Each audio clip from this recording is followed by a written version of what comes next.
Salut à toutes et à tous les amis, on se retrouve pour la review de l'Euro du 5 février 2024, donc le dernier rang en date. Je suis désolé si j'ai mis énormément de temps à tourner cette review, mais j'avais un petit peu la tête ailleurs. Et donc pour commencer le show, on a une promo du champion du monde poids lourd de la WWE, donc Seth freaking Rollins qui était présent dans l'arène, dans la salle, et qui a donc tout simplement fait en sorte que la WWE était parmi les meilleurs talents. Il a donc appelé Cody Rhodes, qui l'a donc rejoint sur le ring. Donc on a eu des chants Rocky Sucks, et puis c'était quoi d'autre? L'autre chant c'était Rocky Sucks, et puis Cody, euh, Cody Roman envoie le match ou un truc comme ça, je me rappelle plus trop. Ils ont finalement été interrompus par Drew McIntyre alors que Cody Rhodes s'apprêtait à parler. Cody Rhodes s'apprêtait à donner donc sa décision. Finalement, Drew McIntyre va lui dire non, laisse-moi faire parler, quoi. Va faire ta story contre Roman Reigns.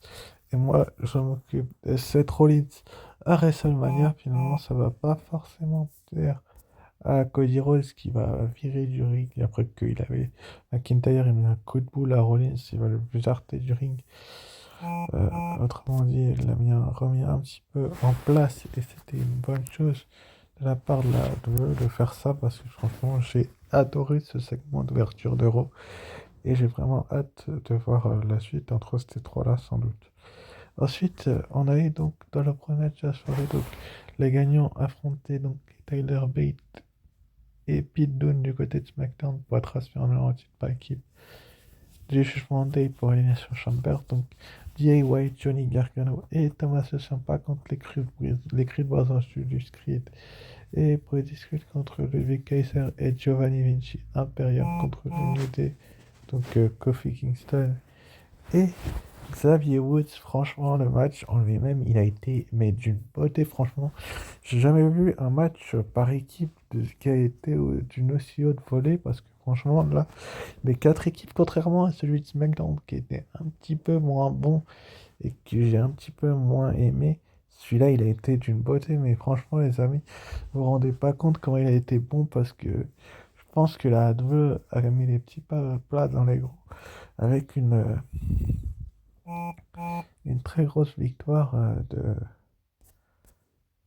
de, de finalement DIY qui va donc se qualifier pour les défier Pitoun et Tyler Bate là, pour être aspirant numéro 1 du côté du prochain SmackDown. Mais franchement, le match, les quatre auraient mérité, mais franchement, bah, il n'y a eu qu'un seul vainqueur et c'est un point là aussi positif.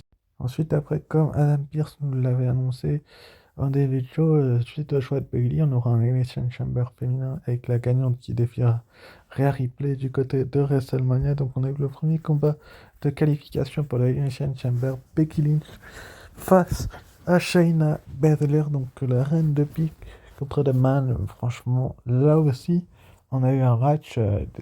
Il n'a pas été dégueulasse ce match. Je peux pas dire que le match a été pas bon, alors qu'il a été vraiment d'une bonne qualité et que les deux catcheuses ont livré un combat sans merci et qui ont tout fait, tout donné franchement pour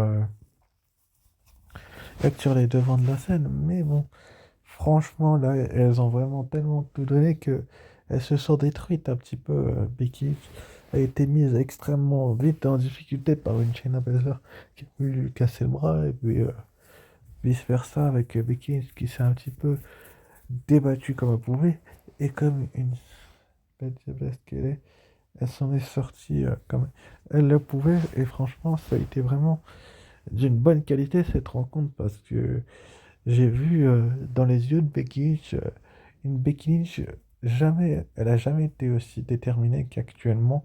Et cette route vers sa manière en général, elle est hyper déterminée, Becky Lynch.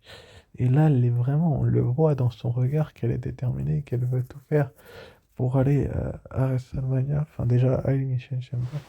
Et donc finalement, c'est Becky Lynch qui va se qualifier après un enchaînement de plusieurs prises, plusieurs contres, etc. Avec son Medal Slam, elle va remporter ce match. Donc Becky Lynch ira Elimination Chamber à Perth en Australie dans son premier Elimination Chamber match. Est-ce qu'elle peut l'emporter? On verra bien. Enfin bref. Ensuite, après, donc, on a eu Rhea Ripley qui est arrivé sur le ring et qui a demandé à Nia Jax de se ramener. Bon, c'est finalement Adam Pearce qui va se ramener et pas Nia Jax. Bon, alors que Adam Pearce était en couille, c'est que je sais plus trop qui. Il a dû se barrer et aller voir Rhea Ripley et lui dire non, tu n'affronteras pas Nia Jax, il va rien se passer ce soir. Mais par contre, du côté d'Elimination Chamber, va remettre son titre en jeu contre Nia Jax. Donc finalement, Nia Jax va quand même arriver. Et franchement, là, c'est le truc le plus marrant, j'ai envie de vous dire, du show. Enfin, marrant. On peut pas dire que c'est marrant pour Adam Pearce, mais franchement, elles ont donc échangé les coups et Adam Pearce a envoyé la sécurité. Bon, on ne voit pas forcément sur cette image, mais Adam Pearce a donc envoyé la sécurité. Et c'était franchement une bonne chose finalement. Nia Jax va prendre le dessus et porter encore une fois, comme la semaine dernière, son Nia Rider de la deuxième corde sur Rhea Ripley.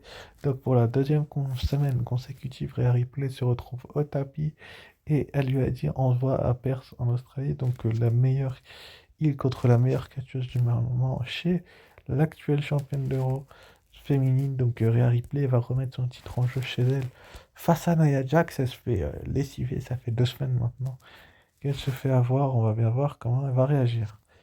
Ensuite, après, donc, on a eu un retour sur ce qui s'est passé du côté de SmackDown avec le All Selling Point to Roman Reigns, enfin des pubs pour le Roman Reigns Rock à WrestleMania.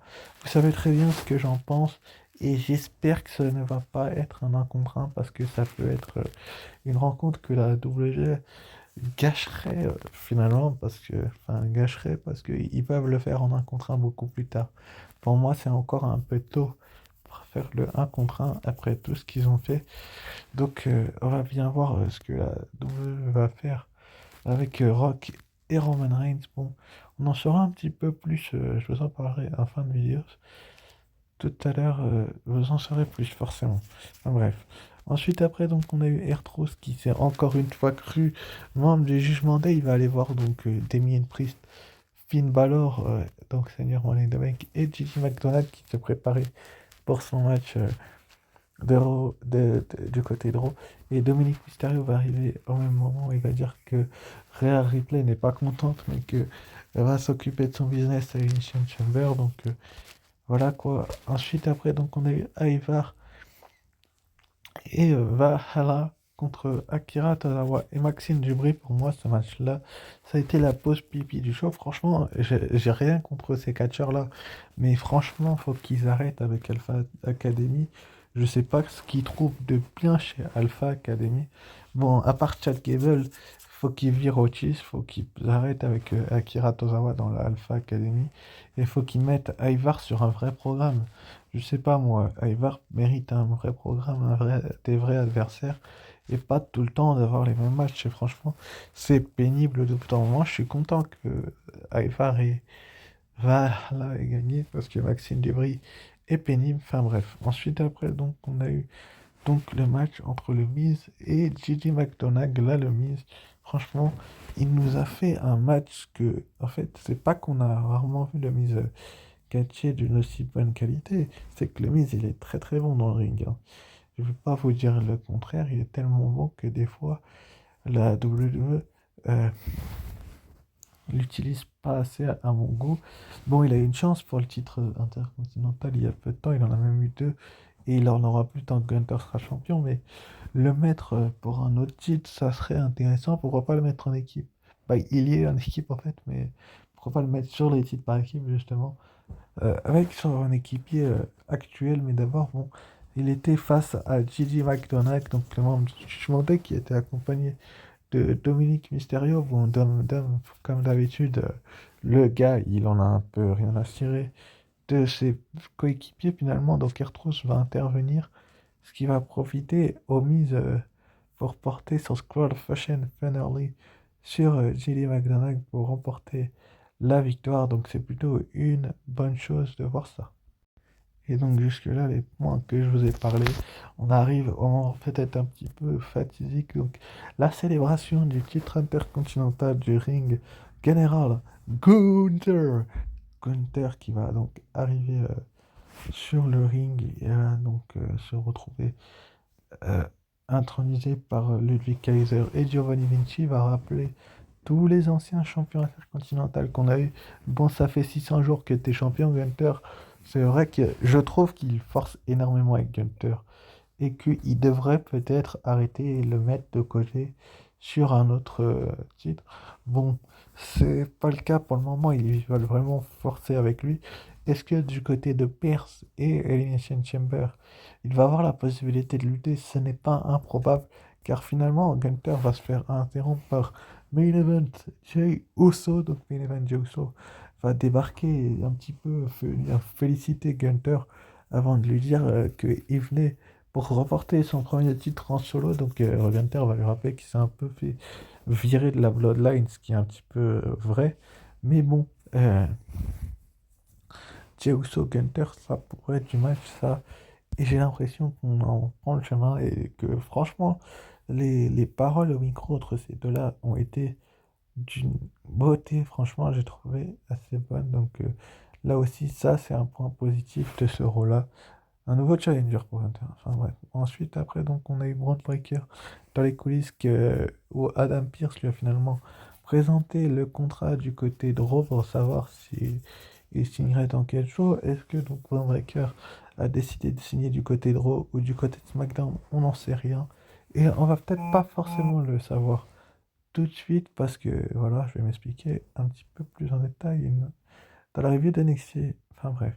Ensuite, après, donc, on a eu les Kabuki Warriors, donc Asuka et Kairi Sane contre Katana Chance et Kaden Carter dans une revanche pour les titres par équipe féminin de la WWE, donc les titres par équipe détenus donc par Asuka et Kairi Sane, donc les Kabuki Warriors, donc qui avaient des petits stigmates de l'attaque de Bailey du côté du dernier SmackDown. Est-ce que c'était vraiment le bon moment de faire cette implosion de Damage Control? Je pense que la décision était bonne, donc forcément que les Kabuki Warriors ont souffert dans cette rencontre. Enfin, elles n'ont pas énormément souffert non plus. Ils auraient peut-être dû et pu même faire une intervention de Bailey, comme je vous l'avais signalé. Et donc, ça peut être une bonne chose de voir que la WWE sera sur les devant de la scène ou pas, mais ce qui est certain, c'est que donc les Kabuki Warriors, pardon, excuse-moi, que les Kabuki Warriors vont le rester un petit paquet de temps, peut-être même trop longtemps à mon goût, car elles ont encore conservé leur titre, mais bon, quelle équipe peut inquiéter? Clairement, actuellement, les Kabuki Warriors, le seul moyen qu'elles perdent, ce serait que Bailey leur coûte le match. Bailey est à SmackDown et donc elle ne pouvait pas être présente du côté de Raw. Enfin bref. Ensuite, après, donc, on a une petite interview de Sami Zayn qui est revenu sur sa défaite dans le main event la semaine passée face à Drew McIntyre. Donc, il a rappelé que du côté de Elimination Chamber l'année passée, il était très ému d'être chez lui. Donc, est-ce que Sami Zayn peut, et qu'ensuite, un peu après, par la suite, tout s'est écroulé, est-ce que Sami Zayn peut remonter la pente et se remettre sur le bon chemin? On va bien voir. Ce qui est certain, c'est que il était présent à ce rôle-là. Enfin bref. Ensuite, après, donc dans le main event, là, c'est un point positif. Dans un pull rope match, on a eu donc le American Nightmare Cody Rhodes, le gagnant du Royal Rumble masculin, face à Shinsuke Nakamura. Cody Rhodes n'a toujours pas pris sa décision quant au main event de WrestleMania, mais ça ne serait tardé, les amis. C'est aussi pour ça que j'ai décidé de faire cette review. C'est que, voilà quoi, Cody Rhodes et Nakamura, ça a été une rencontre. Encore une fois, Cody Rhodes a encore perdu, a encore gagné, pardon. Nakamura a encore perdu. Il a trop de fois affronté Cody Rhodes et trop de fois perdu, je trouve, les amis. Mais c'est pas non plus la volonté de la WWE que de voir un Cody Rhodes perdre assez régulièrement.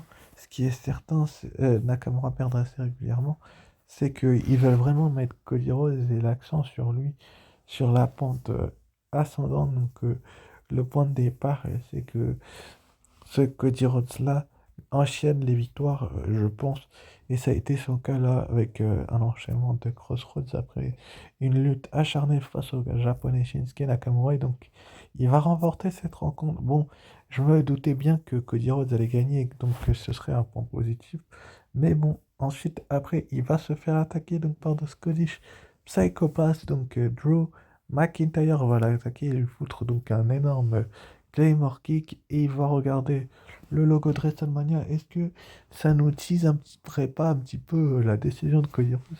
Ça, je ne sais pas du tout. Ce qui est certain, c'est que du côté de Raw Talk, on a eu le New Day, Joe en interview, le Zoe Stark et le Miz et R-Truth. Enfin bref, et donc annoncé pour cette nuit donc la conférence de presse spéciale de WrestleMania, donc avec Rhea Ripley, Cody Rhodes, Triple H, Le Rock et Roman Reigns, Bianca Belair et Seth Rollins. Donc, est-ce que Cody Rhodes va annoncer sa décision cette nuit à 1h du matin lors de cette conférence de presse? Il faudrait être là, en tout cas, pour le savoir. Ou lors de la prochaine review de SmackDown. Ensuite, donc, annoncerait, on a également donc R-Truth contre Jilly McDonald, que ça sera la semaine prochaine du côté de Raw, et on va bien voir qui va gagner ce match. Et on aura également donc pour les qualifications pour l'Elimination Chamber féminin, Liv Morgan face à Zoe Stark. Est-ce que Liv Morgan va se qualifier et enchaîner un deuxième pay-per-view consécutif après son retour du côté du Royal Rumble? Ça serait beau pour elle, et elle fait partie des favorites pour aller défier derrière la championne féminine, bien évidemment. Et on aura enfin un six-man tag team match entre le New Day et Jey Uso face à Imperium, donc dans une rencontre qui promet d'être d'une autre volée, enfin bref. Et donc n'hésitez pas à liker, commenter et vous abonner sur la chaîne si ce n'est pas déjà fait. Je vous dis ciao, bye, et à très vite pour une nouvelle vidéo. Ciao, bye.